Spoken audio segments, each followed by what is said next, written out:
This is Daily Blast Live. We're talking about what you're talking about. Thrown under the bus. No. Always live, always real, always unpredictable. I'm not okay with that. It sounded good when I thought. Log on and join our live conversation. Yes, I don't like that. You're 100% right. DBL starts right now. Welcome to DBL. It is Wednesday, August 7th. I'm here with Stephanie, Tori, Brandon. I'm Sam. Welcome back. Let's Really quick. Yes. Did you bring me something back from your birthday? Brandon, no. Okay. I didn't bring you anything How was back your from my birthday? birthday. How was your It was birthday? wonderful. Okay. Did you bring her anything for her birthday, Thank you. Brandon? I sent her a Stephanie. text You did. with a great emoji too. I appreciated that. I did. I really appreciated it. Good high five. We need to work on that. All right, let's get right to this because we do begin with serious news. A lot of Americans are on edge after the recent mass shootings. We're seeing a number of false alarms sending people into a panic. This was the scene in Times Square last night. Look at that.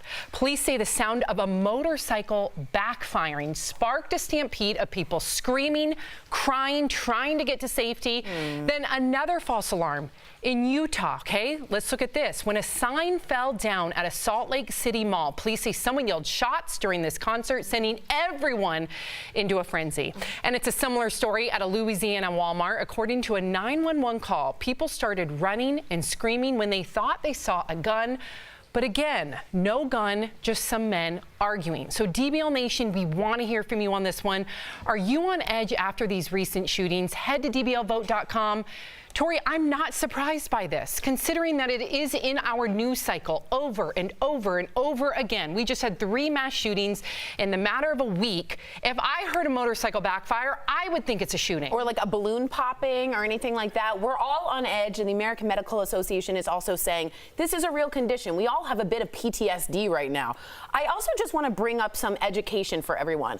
This is Roy Cohn. I just want you guys to know this name. Roy Cohn and Roger Stone. These are the mentors to Trump, okay? He was in McCarthyism in the middle. He represented Joseph McCarthy. They created a theory called chaos politics. And the idea is you create so much chaos, you only listen and believe the leader. So what that is, and I'm not blaming all of that on this, I'm saying we've created chaos in the presidency. It trickles down, and now we have these horrendous mass shootings. There isn't a sense of stability anywhere. And that's what our people look to the executive branch for some type of stability. But I don't know if that would be any different during the Obama administration. Believe me, I hear where you're coming from, but I think with the mass shootings and the frequency that they occur today, the frequency that they occurred during the Obama administration, despite the chaos with politics and with the Trump administration, I do think that people feel like they're not safe in a church, they're not safe at a street festival, they're not safe at a mall, they're not safe at a school, they're not safe anywhere. Keep going. I know. Garlic You're right. Festival. Yep. Yoga. Like, come on. Walmart. We talked about this yesterday, Sam, and Tori said that when she's in public places, she doesn't even think about it. Like, she feels safe. Yeah. Me, every time I walk into a store, I'm out somewhere, I'm looking for my out. What's my out? Where's my exit? How do I get out of that? should be doing that, Brandon. What do you mean you shouldn't be doing that? No, it should. I'm saying, Do you do that, Stephanie? Because Stephanie comes from England, where she didn't have to worry about mass shootings. No. She's been here in America for a year. When you go to a movie theater or a mall, do you look at exits and think that you could be a next victim, or no? I'll be honest, I don't, because I've obviously, this is a very different culture to what I've been brought up with. We didn't experience anything like this in England. It just doesn't happen. So for me, it's still shocking to hear that it's happening, and it's happening as regularly and frequently as it is. But I think maybe now I should start thinking about that. But what it makes me think more of as an immigrant is, what is my future in this country? Right. Am I going to stay? Is this a place in which I want to raise children when I'm older? Absolutely not. There's not enough being done. That's horrifying, but that's a reality, and that's, thank you for your honesty. Let's take a look at our audience. 64% of you say you are on edge after the recent shooting. So you are not alone, DBL Nation. I am sorry that we are all in this together. It is not something that we all wish we had to be in together. So hopefully things will change. Well, today the president is visiting Dayton, Ohio and El Paso, Texas. Speaking of these recent tragedies, Trump says he wants to promote National Unity Watch. No, I don't think my rhetoric has at all. I think my rhetoric is it brings people together. But some are arguing that his rhetoric is what's tearing this country apart. He was met with protests in Ohio, and we're expecting to see more in El Paso. Presidential candidate Beto O'Rourke is standing with those protesters in Texas. Let's take a look. People in El Paso, by and large, do not want to see him here, understand that he is part of the problem, part of how we got to this point. The president is firing back, saying, quote, Beto, phony name to indicate Hispanic heritage, O'Rourke should respect the victims and law enforcement and be quiet. Beto responded with, quote, 22 people in my hometown are dead after an act of terror inspired by your racism. El Paso will not be quiet, and neither will I. I'm sorry. I laughed when the president said that. And you know how I feel, but if you at all have heard with your ears or eyes Trump, his rhetoric does not bring people together. His base likes that it doesn't. I'm not saying anything new. I'm not rocket science, but that's not true. We know that's not true. I can't sit here and say that that's true. As for telling Beto to be quiet, that's outrageous. Yeah. Absolutely. That's his city. He's trying to bring consolement. He's trying to be an authority of non-chaos. What would you say to, because I was reading, I love hearing what DBL Nation has to say. I read your comments, especially when we tease our stories on Facebook. And a lot of you believe that there's been unfair, biased coverage of the El Paso shooter, meaning clear white nationalism, and the connection with Trump and the administration and how words of hate leads to acts of hate.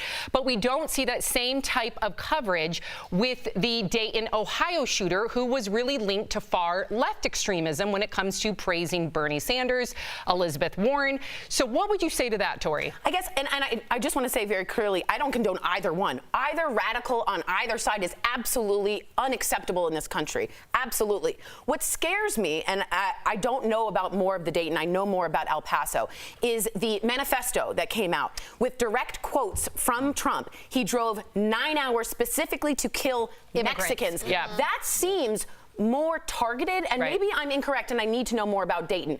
Dayton feels a little bit more personal and maybe some mental illness. His sister was killed as well. Yes. To me, that is what I think people are fearing, is what we see him do. Yeah, I would love to see both sides just denounce. Let's start with denouncing white nationalism. Of course, if you have a left-wing extremist or right-wing extremist, call them what they are. They are terrorists. But we are seeing an uptick in white supremacist, white nationalist hate speech and hate rhetoric, which leads to acts of violence, which we're seeing. The FBI and Homeland Security has said that they are our biggest threat. But it's hard to denounce that when one side won't even acknowledge it. That's not true. There's been a number of Republicans. There have been, a number of Republicans that said there is no room for white nationalism, and that is not a reflection of Republicans. Of course, it seems like that we need to see more of them come out and denounce it, because it should be, they get deemed the minority. The ones that do come out and condemn it, they're deemed the minority. But guys like Tucker Carlson say that white supremacy is a hoax. And it is not. He has the bigger platform. Right. We're not going to come together on this, I feel like, because there's a line in the sand where either you're Team Trump or you're anti-Trump. And I feel as though Beto O'Rourke feels as though that he has to go after. Rephrase that. You're not anti-Trump. I think you're pro civil rights and you're pro-America. I don't think you're How about we just be anti-white nationalism? Perfect. Well, I think this is exactly what Obama tried to do with his message directly to tweet, which caused so much drama yesterday. He's calling it out for exactly what it is and the fact that no one's addressing it. I agree. Yeah, I think we can all agree that white nationalism, according to Homeland Security and the FBI, has become a threat in this country, and we all denounce it. We all need to denounce it, and we need to stop it in its tracks. I think that can be a bipartisan issue, and it is. I believe it is. Justin, today, Centoya Brown has been released from prison. The 31-year-old woman served 15 years of her life sentence for killing a man she said hired her for sex. Now, thanks in part to Kim Kardashian and other celebrities who brought attention to her case, she is a free woman. So once again, we are seeing Kim Kardashian, Stephanie, use her platform as a lawyer, as an activist, and free people from prison. However, not everybody's on board, because a lot of people are split with this specific young woman. So I think that the reason they're not on board is because they feel that she should have a life sentence and she's only served 15 years. However, I think if you look at the entire story, and this is a woman who was sex trafficked. She was forced into Can you doing talk the most- about it? Can you let our viewers know? She was forced into doing the most horrendous things, and as a woman, things that she should never have been exposed to. And if in that moment, she felt as though she was about to be attacked, she thought the man that was about to, let's be honest, rape her, Right. was going to go and get a gun and then shoot her. So it was an act of self-defense. This was not murder.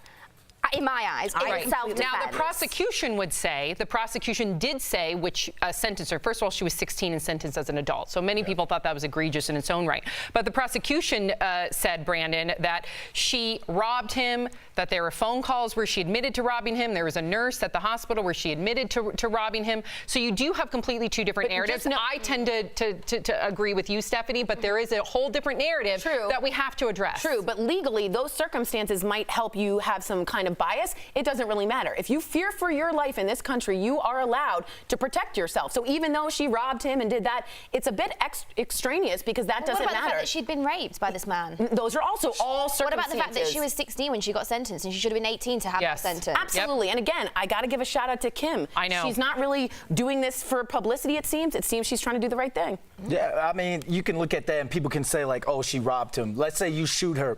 She shot that man. She may have grabbed those guns that were in there. He may have not been dead. She may have not known that. She may have grabbed those guns. Well, he was late. He was found with his hands behind his bed. Well, many people believe he was sleeping. Again, that's the prosecution's sentence. I believe that this was an act of self-defense after reviewing the documents myself. So I'm with you, Stephanie. But I think it's important to know that some people on social media do not think that this is a celebratory release. But well done, Kim Kardashian. There's a documentary out called Me Facing Life, Centoya's story. I think everyone should check that out. Well said. Well said. All right. Well, Monica Lewinsky is taking her infamous story to the FX network. She's producing the 3rd season. Can you guys believe this? Of American Crime Story that will follow the scandals leading up to President Bill Clinton's impeachment hearings. Along with Monica, Paula Jones, Linda Tripp will be main characters in the story. Actress Beanie Fieldstein plays Monica. She's Jonah Hill's younger sister and appeared in recent films like Lady Bird and Booksmart. She's actually a phenomenal actress. No word yet on who will play the Clintons.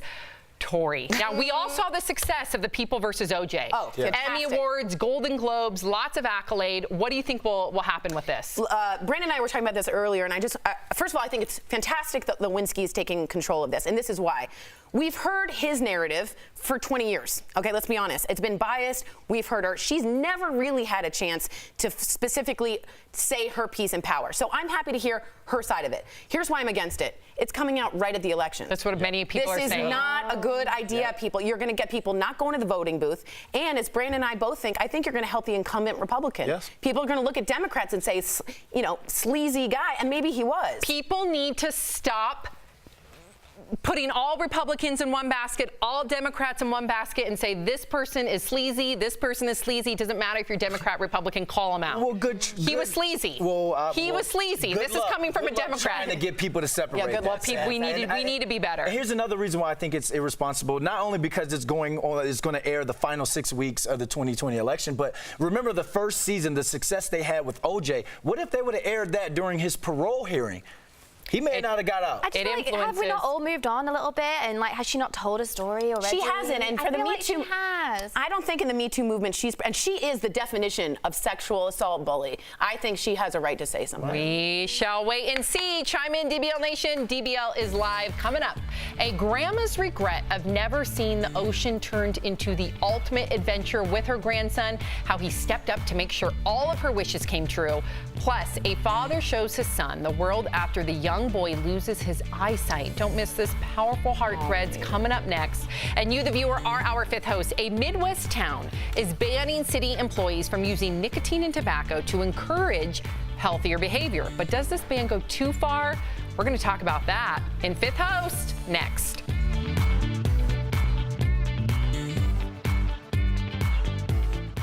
Hi guys, Kelly Schuberth here with the DBL Digital team. I am tracking all the breaking and trending news, and I do have a breaking story that I am tracking for you right now. It's happening at the Gannett building in McLean, Virginia. Now Gannett is a newspaper company. I'm sure you've heard of it. It used to be connected to Tegna, which is our parent company. So WUSA, which is our sister station, that's our station in DC, they are on their way there. There are reports of a man with a weapon is what's happening there right now. No other reports of anything else, no other confirmation except for the Fairfax County Police Department. They are on their way there right now. So we should get updates soon. Hopefully it's nothing, but I did want to update you and let you know that I am watching that. Let's go to the desk and see what's going on. Hey guys. Because I wanted Hey, to guys. go into like how you felt safe, like how you didn't think Yeah, about it. I just don't think I need to go there. Do you know what I'm saying?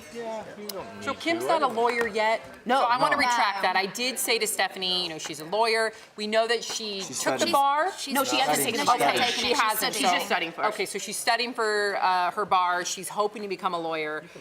So I retract calling her a lawyer. She has an internship with, I forget the name of the law firm, but they're out of San Francisco. And I think I read that she was hoping to take it in 5 years. So whenever we started covering jump in? her, We're getting a lot of pushback, which is whenever we started the story with her taking it, but people like Rihanna, Amy Schumer, Elizabeth Banks, all types of celebrities have come out to try and help Centoya Brown. So I'm glad that she's out. But like you said, a lot of people think that she got off easy, and we're always going to have that line, But when you look at her circumstances, how she was born into 3 generations of sex trafficking and abuse, that sort of thing.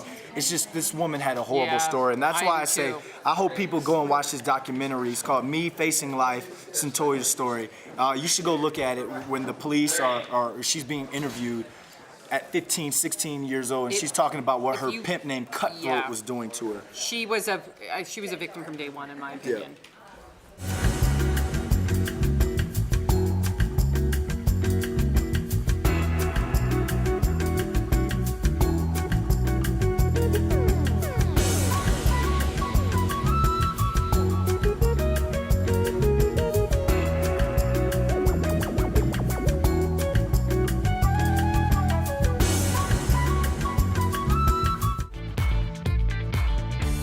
Welcome back to DBL. It is time for Fifth Host. When we talk about what you're talking about, Dayton, Ohio is banning city employees from using tobacco and nicotine. They hope it will promote a healthier work environment and save money, but union leaders say it could lead to a worker's private lives being further scrutinized. So DBL Nation, should employers be able to ban tobacco use? Ooh, Brandon, get to it.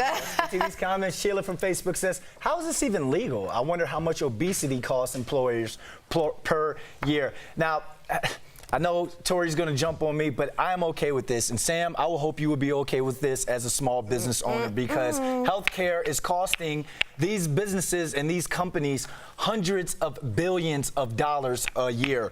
We got tested for marijuana in a state where it's legal. I don't understand why this is such a big problem to everyone. So why would using marijuana be different than using nicotine, in your opinion? First off, it's federally not allowed to smoke marijuana. And second off, this is different between a company and a city. This is Dayton, the government, and the Bill of Rights is specifically protecting the government against individual rights, and they are breaking that with this, and I'll explain why. Candy from Facebook disagrees, says no one should have a problem with this because cigarettes are killing folks left and right. I commend Dayton for taking a stand and saving lives. Candy, I would usually agree with you, but on this, I'm a hard no. Here's why. The ACLU of Ohio agrees with me. The second you start telling people from the government, right, the city, your personal behavior that is legal is unacceptable, you've crossed the line. That's a slippery slope into you can't wear dreadlocks. You can't wear peace sign. No, it's not. It's my hair. It doesn't matter. So my hair has nothing to do with your health. That's a big difference. It isn't because it is a big difference. It isn't because the behavior is federally legal. Federally my hair legal. is legal. Exactly. Oh yeah, I just made it. So my point is this. My issue is this. But you can't compare a personal choice to something that's cultural, in my opinion. It's actually, California and Connecticut literally just stood up and said, we ban any discrimination against any personal behavior that is legal, meaning any kind of hair discrimination, smoking, that's legal. You can't come into my business as a government and say, because you do something that's legal, we won't hire you. That is unconstitutional, and it's a slippery slope. My hair has nothing to do with healthcare. Marvin from Facebook says, I'm sure smokers grandfathered into their current city positions will now be harshly judged. So with this situation, I would rather this company offer great health It's incentives. not a company, it's a town. Town. Exactly. I'd rather them have great health incentives that would promote you to not smoke and give you maybe more benefits if you didn't, to encourage those people that have an addiction, which is what it is. Okay. You can't just turn this off. You can't just stop smoking. I mean, that would make you ill. But also smoking obviously is awful for your health. But if you I think test- Stephanie is a great compromise, actually. If you test I agree with her. positive, then you're on a probationary period. If you test positive, I know, but we are out of time. We could keep talking about this. Coming up on DBL, a grandson helps his grandma realize it's never too late to take the adventure of a lifetime. We'll show you how they're inspiring people across the country. But first, after a child loses his sight, his father steps up in ways he never expected. Heart Threads coming up next.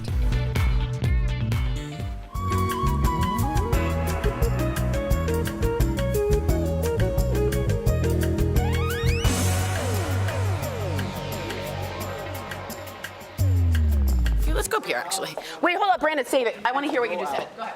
like how we saying hair and cheeseburgers are the same So as if you smoking eat too many cigarettes? cheeseburgers and have alcohol, your liver is bad, you get big, Yeah, you it's get health. cholesterol, it's all health. So you can't say if you eat cheeseburgers and are fat, you can't come in our company, you can't be in our town or work Yeah, for our it's the town. same kind of That's thing. highly You can't say unconstitutional. you can't drink beer and not work But for- obesity, the cost that these Way more. companies are using for are having to shell out for obesity is not even close to Way what more. they're having to do. Heart attacks, cholesterol, Lung bypass. cancer. I understand that, but you don't understand that obesity is one of the top epidemics in this country. No, this is no.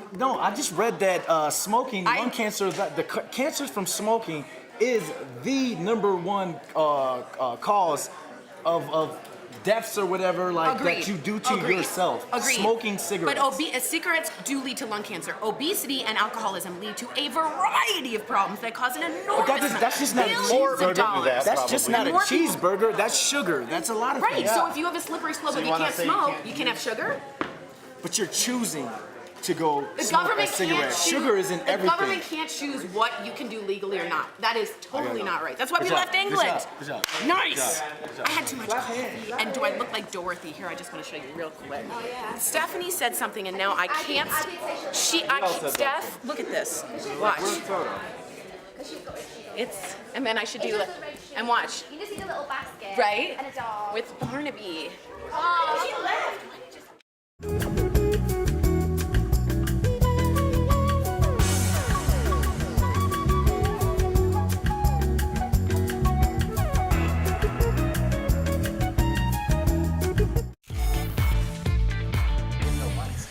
Welcome back to DBL. Today's Heart Threads is all about a determined dad who will stop at nothing to make sure his blind son experiences the world. Get your tissues ready. Here's their story. After his son lost his sight to cancer, this dad resolved to show his little boy the world. Nolan Desmond was diagnosed with a rare eye cancer as a baby. After rounds of surgery, chemotherapy, and radiation, he eventually lost his sight. He's been blind for over half his life. Despite Nolan's blindness, his dad Matt wanted to make sure he could see the world. Matt takes 3-year-old Nolan to places with water so Nolan can hear and feel them. Water. You feel it. It ended up kind of being a tradition. Matt documents all of Nolan's adventures, hoping one day his son will be able to see everywhere he's been. I love you.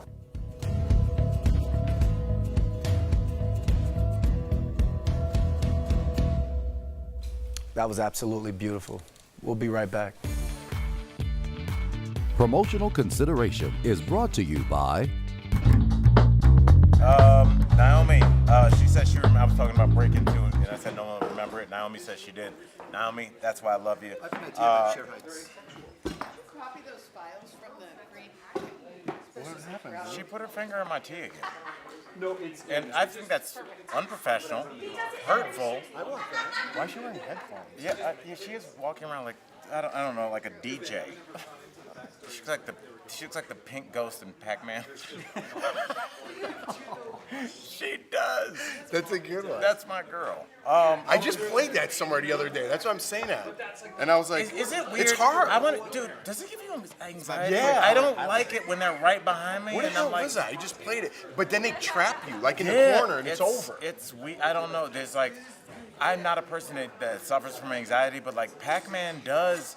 It just, like, I don't like things chasing. I don't like that. Oh, I was at my buddy. It was this weekend. My buddy has the mini Pac-Man game. Oh, yeah. Because now you can buy like the little arcade Right, game. my son has That's that. where it was. It's Yeah. super cool. Yeah. Like, that's weird you said that. Isn't 'cause I it was like, weird wait. this resurgence with, because like my kids who grew up with all this technology love old school stand-up video games. And I wonder what that is, because they have access to like pinball. Crazy, yeah. Remember when we went to that thing? Yeah, that's where I took my daughter. Oh, you did? Yeah, I went to this place called Hyperspace here in Denver, and I like it because Dave and Buster's, like, they have fun games, but first of all, their games are. Did I ever tell you what happened to me one time with my daughter there? But I know where you're going. They're super expensive. Dude, I took my oldest daughter and my oldest son to Dave and Buster's, and you know I put like a decent amount of money in their cards. Like, hey, you guys have been good. And so my daughter goes off, and I like run out, just like let them go play, and I'm eating at the bar. And she comes up and she's like, my car doesn't work. And I'm like, we've only been there for like 8 minutes. So I come back and I'm like, find the manager. And I'm like, I'm being stern but friendly. I'm like, hey, something's wrong. My daughter's trying to have a good time and her car doesn't work. He prints out this receipt. My daughter was playing the pull down thing where you get all those tickets. Yeah. But it's like $14 a pull, like 14 credits. And there was only like 100 and something on there. So she went through like $60 in probably like 7 or 8 minutes. And I had to do that when you're dead wrong after you've gotten the manager. And you're like, okay, God. I see. Okay, well, that's fine, and we're gonna just. I won't be coming back. Yes, I'm wrong. I'm embarrassed. Yeah. It was so, because I was like, I had that like, and can we check this out? Because, and I was like, he like black and white is just like, you can't argue, just like, oh no. Oh no. Did you give her more money? Yeah, I had to. We staying there. We only been there 10 minutes. I was like, I gotta kill this afternoon.